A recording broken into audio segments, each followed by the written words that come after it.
లలితా మాతా శంభుప్రియా జగతికి మూలం నీవమ్మా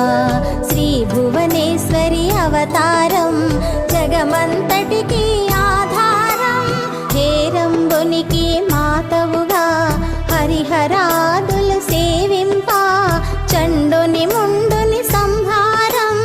చాముండేశ్వరి అవతారం పద్మరేకుల కాంతులతో బాలా త్రిపుర సుందరిగా హంసవాహన రూపిణిగా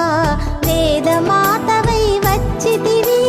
శ్వేత వస్త్రము ధరించి అక్షరమాలను పట్టుకొని